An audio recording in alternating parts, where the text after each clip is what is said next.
Bueno, mis siguientes invitados son los licenciados Delfina Escobar y el abogado Fernando Morales, ambos abogados de uno de los, bueno, dos de los 68 abogados que hay en este macroproceso que debe iniciar el próximo lunes de la compensación de autobuses. A ambos les doy la bienvenida, don Fernando, doña Delfina, bienvenidos a NEC Noticias. Buenos días.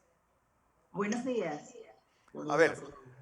ambos son abogados en este caso, que es un caso que ayer pues nuestros televidentes y yo tuvimos a uno de los representantes y es un caso que va a ser complicado incluso la propia presentación, los alegatos. Es decir, tiene un montón de complicaciones, además que nace de un absurdo, de un informe de Contraloría que se hizo en el 2012 y que por primera vez en la historia se hizo otro informe de Contraloría que dice lo contrario. Correcto. A ver, Buenos días, Fernando. Gracias por la oportunidad. Saludos a todos los televidentes. Este es un caso que, sin lugar a dudas, es sin precedentes en lo que es la historia judicial de nuestro país. Se han procesado a más de 500 personas bajo el supuesto de que los transportistas en particular se ponen de acuerdo con personeros del gobierno para desfalcar, que según la tesis de la fiscalía, esta lesión ronda por el orden de 24 millones de dólares. sí. Es una cuestión sin precedentes que pone en una situación un poco complicada a los transportistas, y además tomando en consideración que todo el mundo sabe que estamos en presencia de un caso que tiene un origen, un matiz eminentemente político, donde las víctimas han sido principalmente los particulares. Y como tú bien dices, este es un caso, es tan complicado que la dinámica que se va a desarrollar para esta audiencia que se va a celebrar el día lunes en el Roberto Durán conlleva pues una individualización de más de 500 personas, donde el Ministerio Público va a tener que explicar de qué forma todas estas personas se ponen de acuerdo para defalcar al Estado en la forma en que ellos dicen que se ha hecho. Y como tú bien dices, existen dos informes donde uno señala que no hubo lesión y otro que sí. Y es una cuestión que jamás se había visto en la historia de este país en cuanto a temas judiciales. Y esto más que nada pues evidencia pues el amaño, evidencia la injusticia que se ha venido cometiendo con los transportistas en una cuestión que ya había un pronunciamiento de auditores que determinaron que no hubo lesión, ¿sí? Entonces este es un tema que por eso que es importante el aprovechamiento de estos espacios, porque es importante enviar el mensaje correcto a la sociedad en general, porque se ha venido difundiendo un discurso de que los transportistas han defalcado al gobierno, al Estado, cuando no ha sido así. Al contrario, los transportistas vienen siendo víctimas en un tema que tiene un matiz eminentemente político y es importante aprovechar estos espacios para aclararlo. Bueno, lo cierto, abogados, es que pues, es un proceso que también, y lo hablábamos ayer, cómo un particular puede cometer un desfalco o pues, puede pues, tomar dinero público cuando no es potestad de él ni tomarlo ni ver con la decisión de cómo se paga y cómo se tramita. Bien, esto formará parte del debate, ¿no?, que se va a producir en la audiencia. En efecto, incluso hasta el que no es abogado entiende que para que se pueda configurar el delito peculado tiene que existir la autoría de un servidor público, ¿sí? Y todos los que somos hombres y mujeres del derecho entendemos esto. Sin embargo, de manera inaudita, el Ministerio Público ha trasladado esta figura penal a particulares que no tienen la condición de servidor público para decir que han defalcado al gobierno solo por el hecho de haber recibido fondos públicos. Sin embargo, se pierde de vista y se desconoce el hecho de que cada uno de los transportistas en su momento firmaron un contrato con el Estado, a través del cual ellos se comprometían a entregar una unidad vehicular, Claro. cesar la prestación de un servicio y iban a recibir una compensación por esto, ya sea por 25,000, 35,000 o 75,000, según el caso aplicable.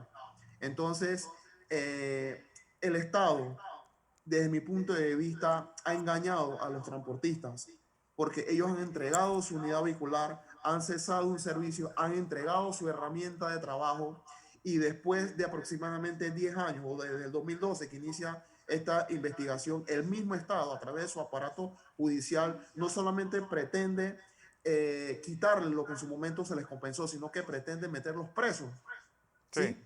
Por cuestión, por un contrato que ellos cumplieron a cabalidad y que ellos no han utilizado fondos del gobierno para malversar, sustraer, apropiarse. Ellos entregaron una unidad vehicular.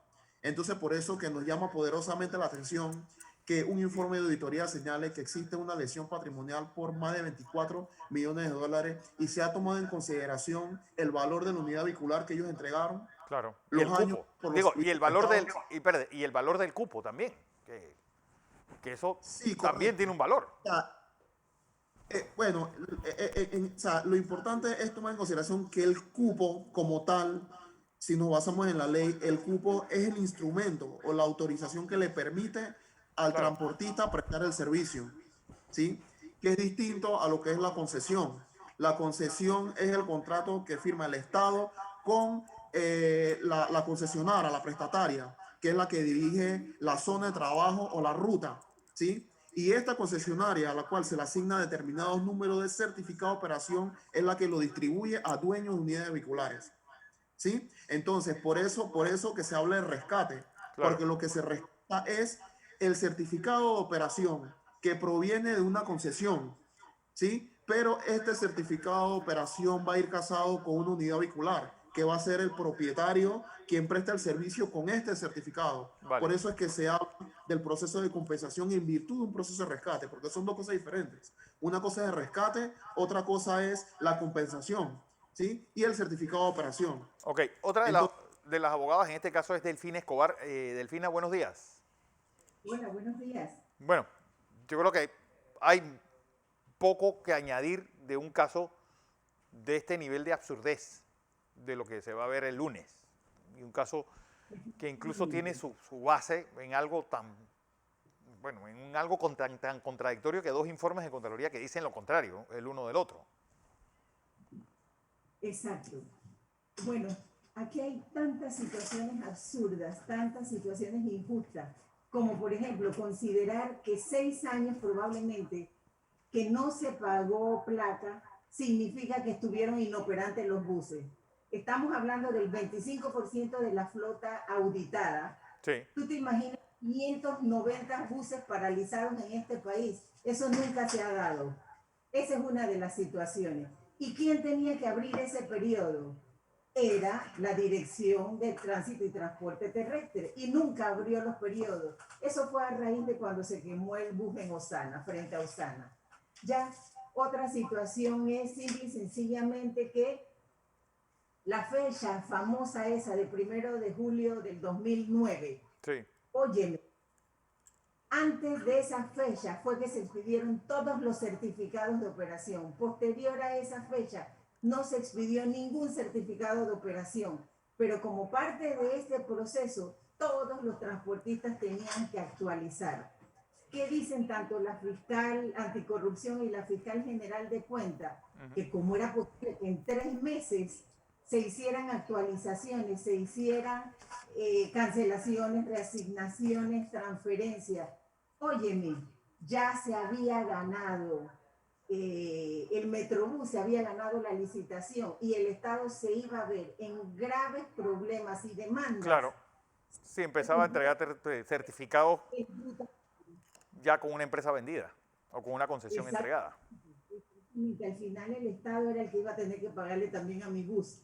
Así que decidieron sacar a todo el mundo del sistema, aún teniendo el derecho en la ley de permanecer en la actividad. Ok, voy a un cambio, señora Delfina, porque hay ciertos problemas. Usted no activa el video. Vamos a información comercial. Cuando regresemos, vamos a seguir con este tema. Sigo con la abogada Delfina Escobar Paredes. Doña Delfina, pues este caso que va a ir a audiencia, en una macroaudiencia el próximo lunes.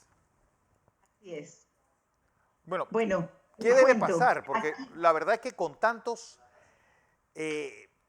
argumentos, un caso tan endeble, ¿cómo llega a juicio? Que es la pregunta, porque pues es un informe de Contraloría que uno puede, es más, Los auditores, el auditor del el primer informe, que incluso lo llevan a juicio, sale absuelto. Es un informe de 2012. El otro tiene todo ese sesgo político que hubo, que se reafirma en los Varela. Alex, ¿qué debe pasar a partir del lunes? Bueno, eso es lo que nosotros nos preguntamos. ¿Cómo fue que llegamos a este momento? ¿Cómo es que las autoridades, con esto que ha sido montado realmente, llegan a este momento? Dos auditorías, como bien decía Morales y como bien señalaba ayer nuestro amigo Tristán, Leomar Tristán. Óigame, la primera donde dice no hay lesión patrimonial, la segunda que dice a requerimiento de la Fiscalía, que incluso, escuchen esto, la Fiscalía les dice, pónganle como título, primer audito, habiendo ya un primer audito, como usted bien lo dice, del 2012. Así que veremos cómo maneja realmente la juez estas dos auditorías que están vigentes. Todas las normas con las que se dieron los procesos en este tema, todas están vigentes actualmente y todos actuaron dentro del marco legal. No le puedo negar que habrán quienes habrán incurrido en violaciones a la ley. Sí, pero... Tiene que caerles el peso de la ley, definitivamente, pero no en su mayoría, realmente. Bueno, vamos a ver qué pasa porque encima, pues, ¿cómo va a ser el proceso de alegatos? ¿Cómo va a ser? Pues son 68 abogados que tienen un mínimo de máximo de 25 minutos cada uno por cliente. Y hay abogados que tienen hasta 25 clientes. Yo por mi parte tengo 29. Aquí el colega Morales tiene 20. Imagínense, y son el equipo de Defensoría Pública que tiene también asignado directamente también un grupo X de transportistas que deben ser atendidos. Está el grupo de abogados particulares. Inicia el primer día, son 10 días designados para la Fiscalía. Después alega 2 horas la querella. Después comienza la defensa pública y después comenzamos los particulares. Va del 14 de marzo al 13 de mayo la audiencia. Así que veremos qué pasa. Bueno, algo inédito en la historia del derecho panameño. Yo creo que... Así es. Es decir, ni siquiera los procesos en Argentina contra los los criminales de guerra, de los criminales de la última dictadura, fueron procesos tan complicados y tan complejos como este. Así es, bueno, así es. Y ha sido complejo, imagínense, desde el 2012 sí. Estamos metidos en tribunales, desde el 2012.